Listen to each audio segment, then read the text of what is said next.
मोहन राकेश की प्रस्तुत मार्मिक रचना में निम्न मध्यवर्ग की एक ऐसी माँ बेटी की कथावस्तु प्रस्तुत है जिनके घर का इकलौता लड़का सिपाही के रूप में द्वितीय विश्व युद्ध के मोर्चे पर बर्मा में लड़ने गया है।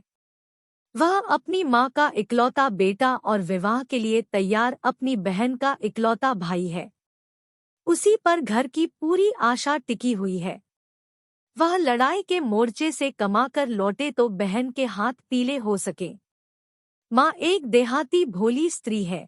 वह यह भी नहीं जानती कि बर्मा उसके गांव से कितनी दूर है और लड़ाई कैसी, किनसे और किस लिए हो रही है। उसका अंजाम ऐसा भी हो सकता है कि सब कुछ खत्म हो जाए, ऐसा वह सोच भी नहीं सकती। माँ और छाया की तरह उससे लगी बेटी के भीतर की वह आशा जो बेटे से जुड़ी हुई है, अनेक रूप रंग ग्रहण करती है। उसकी संपूर्ण नाटकीयता और रंग संभावनाओं का लेखक ने ऐसा उद्घाटन किया है कि रचना के अंत में एक विषाद मन पर स्थायी प्रभाव छोड़ जाता है। बिश्नी मोहन राकेश द्वारा लिखित सिपाही की मां शीर्षक एकांकी का प्रमुख महिला पात्र है। एकांकी के शीर्षक से ही यह स्पष्ट होता है कि बिश्नी केवल मानक की मां ही नहीं है, बल्कि वह किसी भी सिपाही की मां है। सिपाही की मां का गुण उसमें तब दिखाई पड़ता है जब वह स्वप्न में अपने सिपाही बेटे मानक एवं दुश्मन सिपाही में लड़ते हुए देखकर विचलित नहीं होती, बल्कि वह हर हाल में अपने बेटे मानक को दुश्मन सिपाही से बचाती है। जब उसी का सिपाही बेटा दुश्मन सिपाही को मारना चाहता है तो यह कार्य भी उसे कतई पसंद नहीं। वह दृढ़ता पूर्वक अपने मानक को दुश्मन सिपाही को मारने से रोकती है।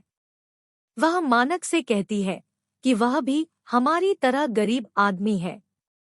इसकी माँ इसके पीछे रो रोकर पागल हो गई है। इसके घर में बच्चा होने वाला है। यह मर गया तो इसकी बीबी फांसी लगाकर मर जाएगी। यहाँ बिश्नी का चरित्र सबकी माँ के रूप में पाठक के सामने आया है।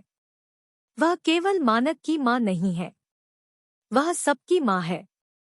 वह किसी के बेटे को भी मरता देखना नहीं चाहती है।